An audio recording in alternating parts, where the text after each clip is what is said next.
So this is the middle day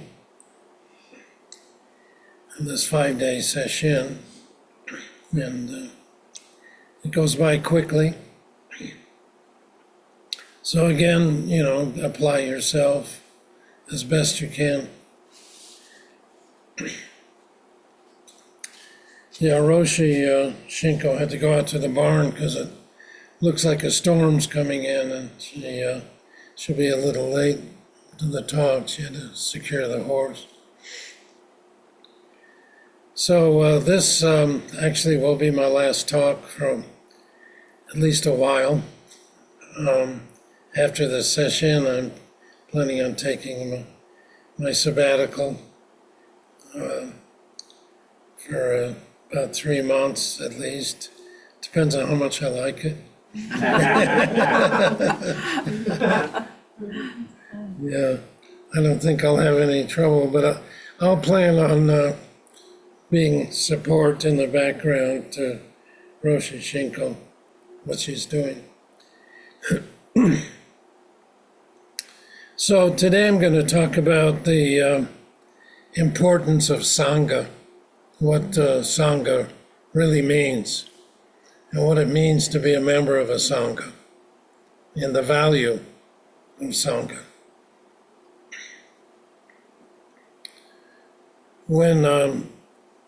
When I first started practicing, actually it was about almost not quite 10 years after I started practicing, I was at the Zen Center of Los Angeles, and I found that I really enjoyed spending time with those who practiced. Rather, I had friends, but if they weren't interested in practice and deepening their experience of who they were, and just were kind of interested in what I thought were superficial things, I lost interest in the friendship. And I have a book coming out in the fall on the 5 ranks, and one of the ranks, one of them is called shift, and that's how when we start our practice, we shift our attitude, and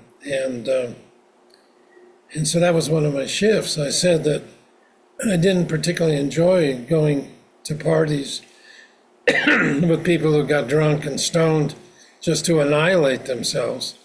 I said I preferred people who wanted to annihilate themselves on a cushion. Let go of themselves and their attachments. So over 2,500 years ago, the Buddha emphasized that associating with what he called admirable people was essential to our success in practice. He defined admirable people as wise practitioners who are firm in their conviction that spiritual practice is important and are strong in virtue, generosity, and discernment. And here's a dialogue which is quite famous from a Pali Sutta called the Upada. Venerable Ananda went to the Buddha, and on arrival, having bowed down to the Buddha, sat to one side. And as he was sitting there, Venerable Ananda said to the Buddha, "This is half of the holy life, Lord. Admirable friendships, admirable companionship, admirable camaraderie." Don't say that, Ananda. Don't say that. Admirable friendship, admirable companionship, admirable camaraderie is actually the whole of the holy life. See, it's not half of the holy life, it's whole, it's complete. When a monk has admirable people as friends, companions, and comrades, he can be expected to develop and pursue the Noble Eightfold Path. In other words, having companions on the way is an essential support to our practice. My teacher, Maizumi Roshi, said that the Sangha treasure is the most important treasure. There's the Buddha, Dharma, and the Sangha. He said when we take care of the Sangha, we take care of our practice and the practice of others. And understanding the meaning of Sangha can help us realize its value and can help us connect.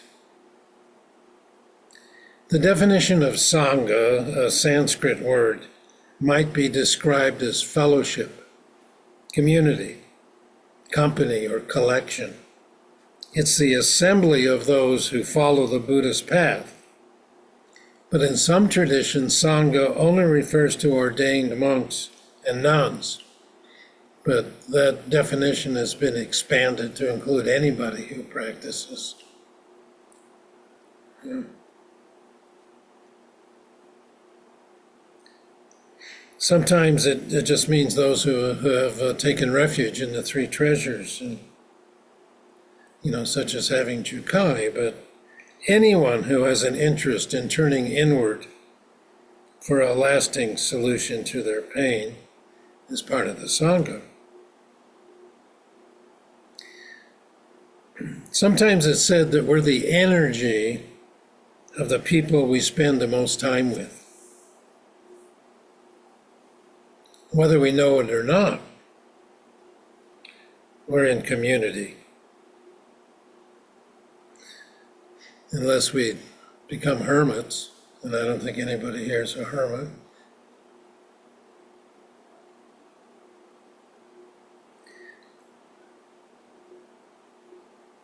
So when we realize that we're part of a community, we're invited to become more mindful of what type of energy we're contributing to our community.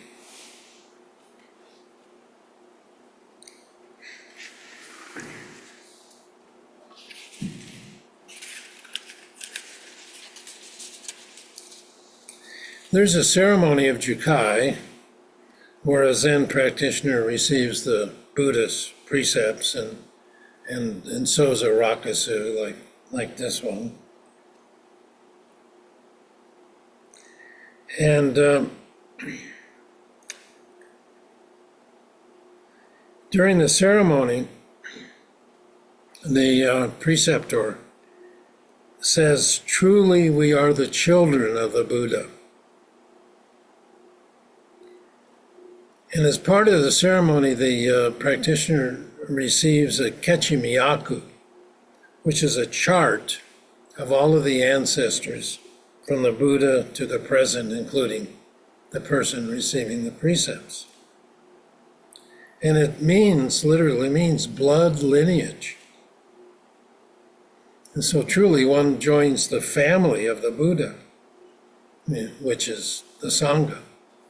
And the Sangha is not only those of us who are sitting here together, but anybody who's following this path, present, past, and future.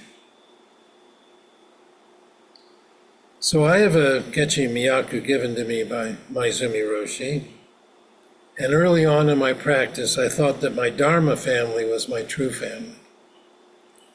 I ordained as a monk, and Unsui is a name for a monk, which means clouds and water, like you're drifting. It means that you've left home. See? And as I got older, I cherished my biological family more and more. And I realized that one family does not exclude the other. There's something special about Dharma relationships, but there's also something special about biological family relationships and ancestors as well. And the Buddhist teacher, Thich Nhat Hanh, says we might even consider our meditation cushion as a member of the Sangha, or nature's beauty as a member of the Sangha. For Sangha is anything that offers us support along the Buddhist path. So my siblings have always offered me support in my path as a Buddhist, so I include them in my Sangha. Now, it's not easy to stay on the spiritual path. We're constantly distracted by people and circumstances who test our patience, push our buttons, or in the very least, keep us too busy to meditate. But if we surround ourselves with like-minded friends, it makes adhering to our practice more likely. And where everybody is sincere in their practice, it makes it easier for us to practice too.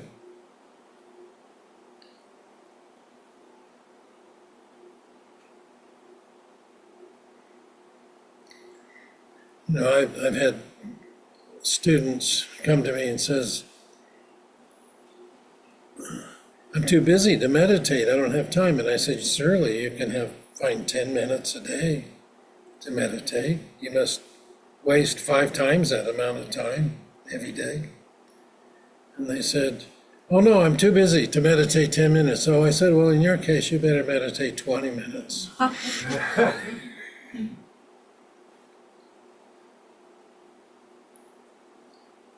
But the Sangha isn't only a means of receiving support, it also offers us the opportunity to lend support to others. To take refuge in the Sangha is not merely a passive act of devotion, but an essential act of practice.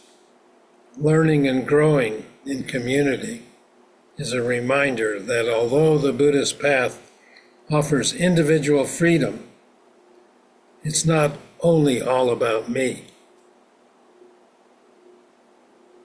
Rather than interpreting taking refuge as meaning finding a safe haven, I prefer to define taking refuge in the Sangha as meaning to throw myself unreservedly into the Sangha. But meditation is often seen as an individual pursuit. But our practice is not complete if it benefits and with us, or with me. As members of the Sangha, we're not only responsible for our personal growth, but for contributing to a positive environment that fosters the growth and well-being of others.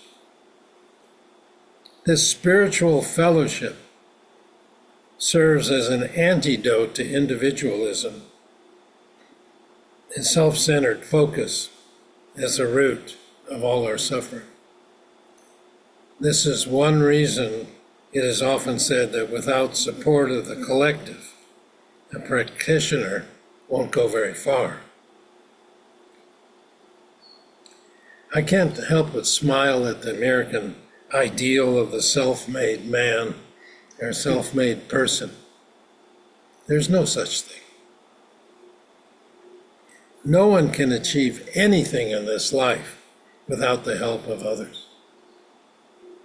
Behind every billionaire, there's a million people who worked hard to allow them to amass their wealth.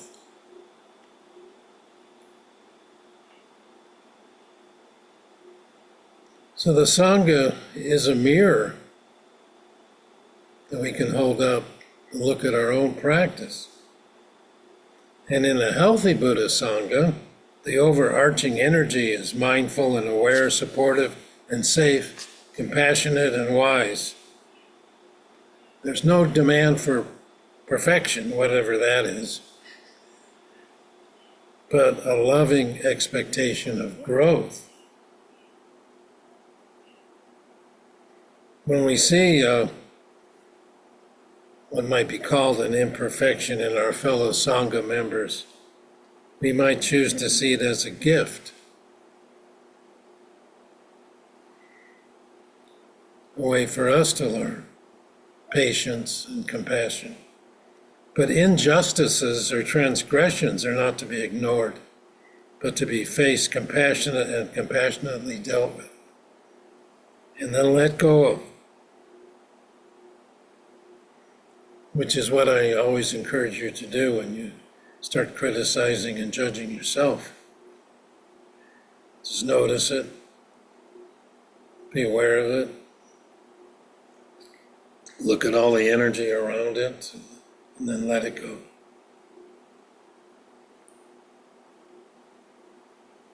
In fact, the Sangha does serve as a mirror in which we might recognize our limitations.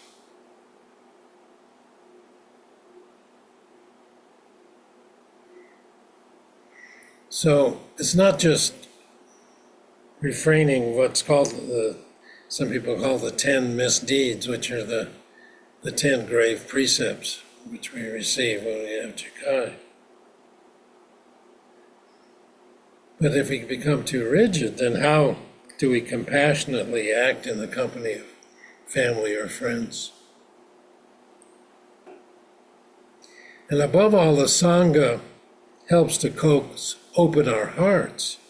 The bigger our hearts, the easier it is to give ourselves and others grace.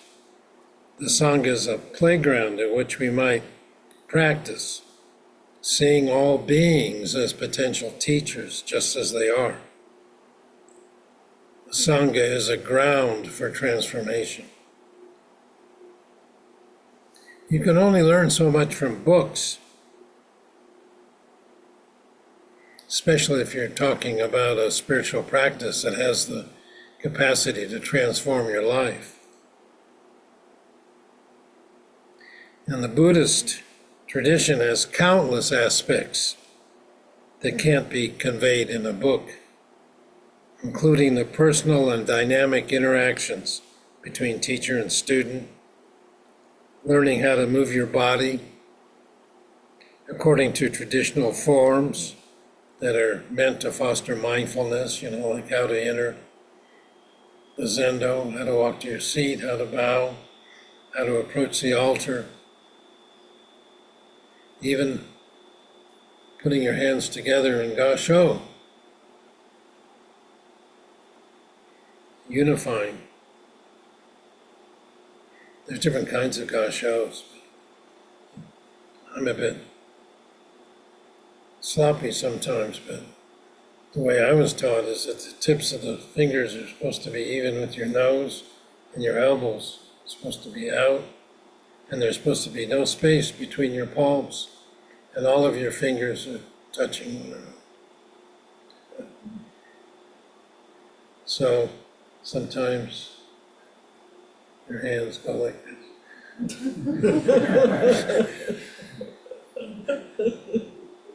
So that's just being mindful of all these little details.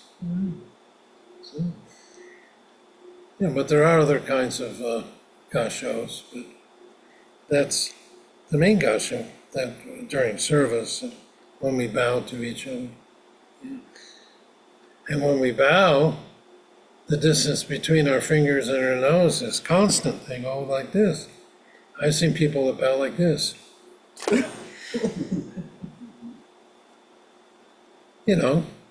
If the intention is there, it doesn't make any difference. Like the young boy, when everybody was making offerings to the Buddha, he gave him a handful of sand. And people kind of chastised the boy. And the Buddha said it was given with a pure heart. And that's what he had. So I think the intention is more important than being really precise. We can become robotic if we're not careful. But just to, let it flow. What's in your heart? And that's what the Sangha is about. Coaxes open our heart.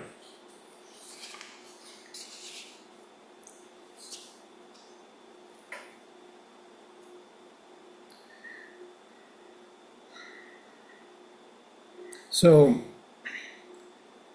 a Sangha,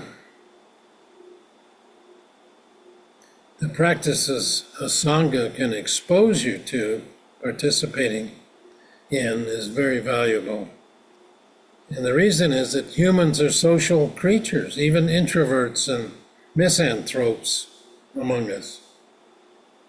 We depend on and influence one another. The presence and support of other peoples is what helps us fulfill our aspiration and form the aspirations to begin with. So again, it's important to surround ourselves with positive, healthy people.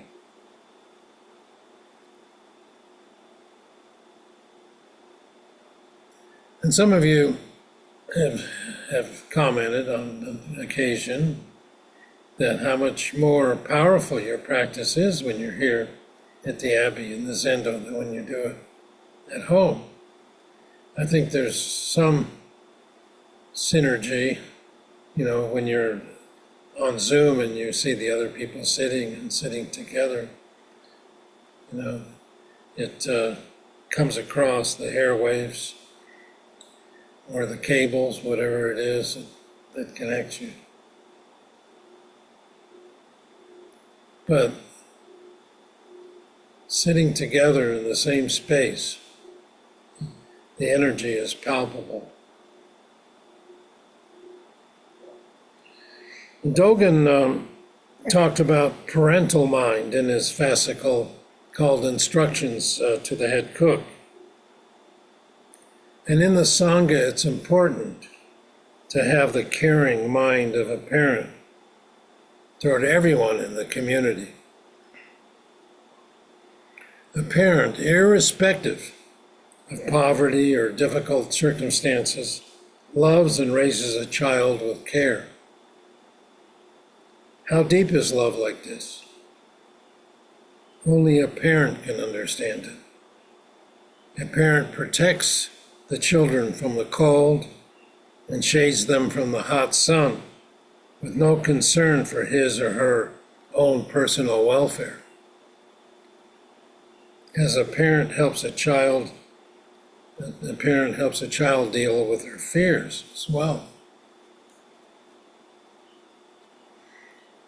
I remember one hot summer night in the 1970s, mid-70s, I was sitting in my living room with my 5-year-old twin sons at the time.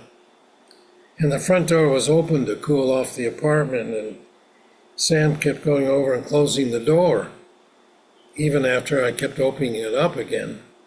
And when I asked him why he was shutting the door, he said, "I don't want the dark to come in." And I asked him if he was afraid of the dark, and he answered affirmatively. And then we discussed how light will always keep the dark out. And when it gets dark, he can have a light on to make him safe. And he seemed to be satisfied with that, so he allowed me to keep the door open so that we could cool off. But this description of light always keeping the dark away, it has to do with our practice as well. If we can generate that light, it keeps the dark, ominous sensations and feelings and judgments away. And I like the example that my teacher gave. He said, imagine a cave that's never been explored. It's deep in the earth. It has, the darkness in there is ancient, incomplete. And if somebody stumbles on that cave and they light a stick of incense, even the glow from the tip of a burning incense will dispel that darkness. Of course, a flashlight will do more, and the incandescent light or LED light would do even more. So it doesn't matter how ancient the darkness is. It just takes a flick of a Wick to dispel the darkness.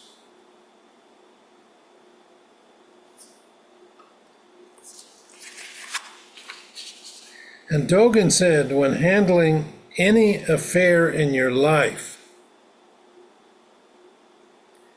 you must have the affectionate and caring concern of a parent raising a child. And that particularly applies to our life in a Sangha.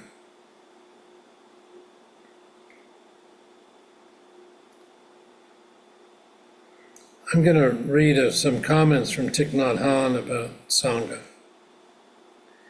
He said, in the Buddhist scriptures, it said there are 4 communities: monks, nuns, laymen, and laywomen. But I also include elements that are not human in the Sangha. The trees, water, air, birds, and so on can all be members of the Sangha. A beautiful walking path can be part of our Sangha. A good cushion can be also. We can make many things into supportive elements of our Sangha.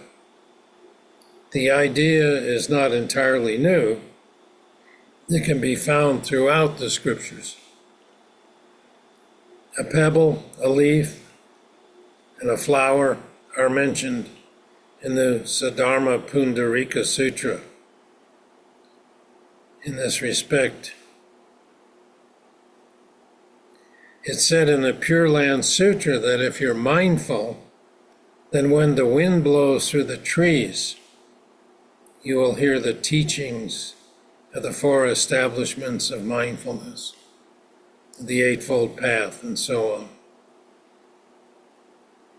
The whole cosmos is preaching the Buddha Dharma and practicing the Buddha Dharma. If you're attentive, you will get in touch with that Sangha.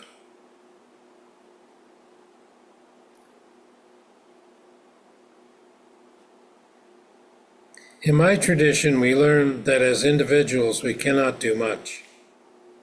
That is why taking refuge in the Sangha, taking refuge in the community, is a very strong and important practice. When I say I take refuge in the Sangha, it does not mean that I want to express my devotion. No, it's not a question of devotion, it's a question of practice. Without being in a Sangha, without being supported by a group of friends who are motivated by the same ideal and practice, we cannot go far.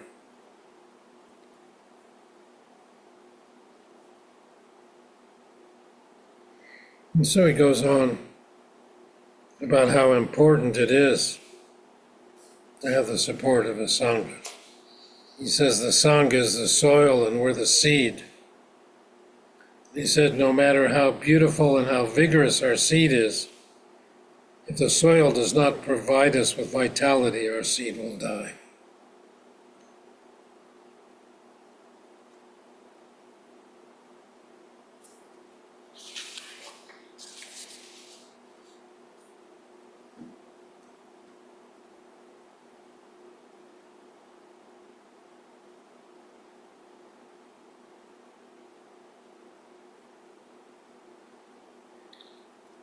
He said, he comes up with a saying, he says, in my tradition they say, when a tiger leaves the mountain and goes to the lowland, it will be caught by humans and killed.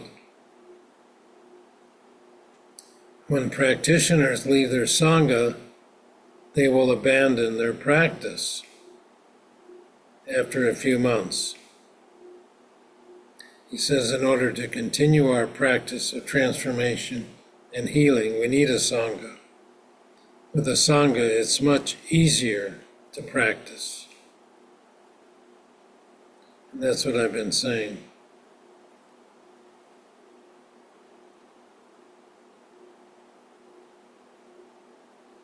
So I often talk about our habit-ridden consciousness, which even after having some kind of an insight or awakening, we can't take full advantage of it because we have all these habits, these unhealthy or unwholesome habits. And somehow we have to deal with them in order to really integrate our insight and to mature as practitioners. But then there's habits that are wholesome.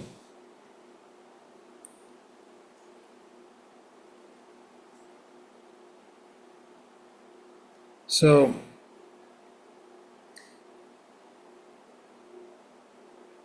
when we really develop wholesome habits of practicing regularly and practicing together, our practice becomes easier. And it becomes a habit to dwell in the present moment and not worry about the future or worry about the past or fantasize about the future. We make a habit of greeting the day deeply and having our morning cup of tea or coffee mindfully and aware.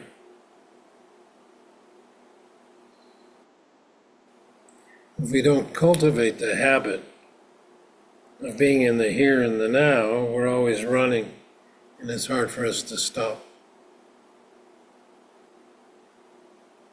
to encounter life fully. So those who haven't learned to be present, they need to be supported in this kind of learning. And when you're supported by the Sangha, it's not so difficult.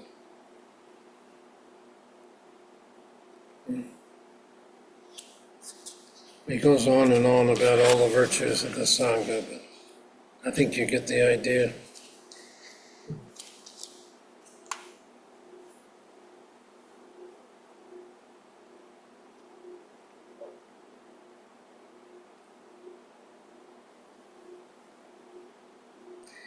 So the Buddha, Dharma, and Sangha are the three precious treasures in Buddhism. And the most important of these is the Sangha. The Sangha contains the Buddha and the Dharma.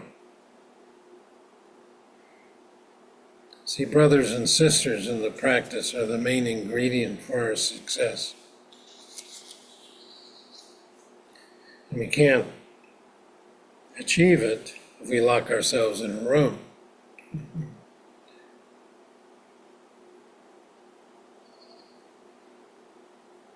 That reminds me, years ago I heard a talk by a Buddhist scholar. His name is Luis Gomez. He was talking about the three pure precepts. And the first one is cease to do evil, the second is do good, and the third is do good for others. And he said, to cease doing evil, one way that you can approach is just lock yourself in the closet, never come out. And he said, but that's not really what the intent of it is. It's too passive. But to cease doing evil means to live a life of no separation, to see clearly that there's no self here that has to be protected or aggrandized. To cease doing evil means to totally become one with everyone, to become one with your life. In other words, to become one with Sangha.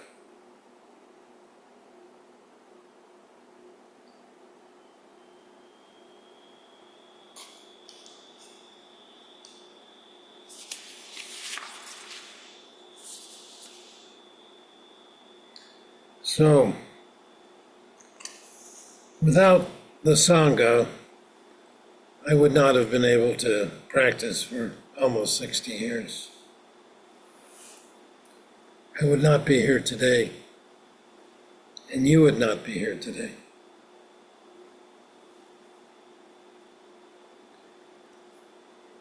So I just want to express my gratitude.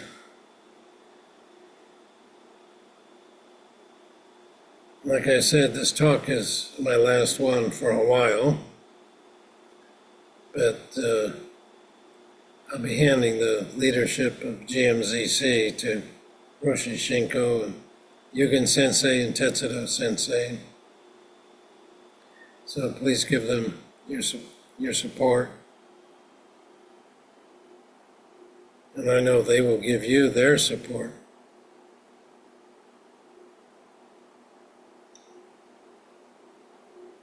And may our Sangha relationships be complete.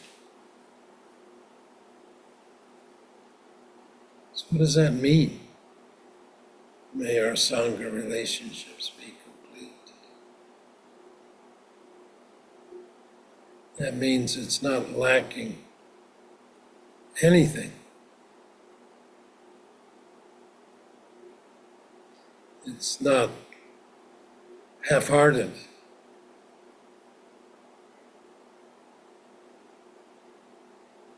So whatever we do, we're complete and whole as we are, but that's our natural state. And so our practice is to bring that natural state into the reality of our lives. So with each moment, a lotus flower blooms, and on each lotus flower, a Buddha appears. And this is the Pure Land. And every place we are, everywhere we go, that's our life. Let's see it, appreciate it, maintain it, and practice well. Thank you.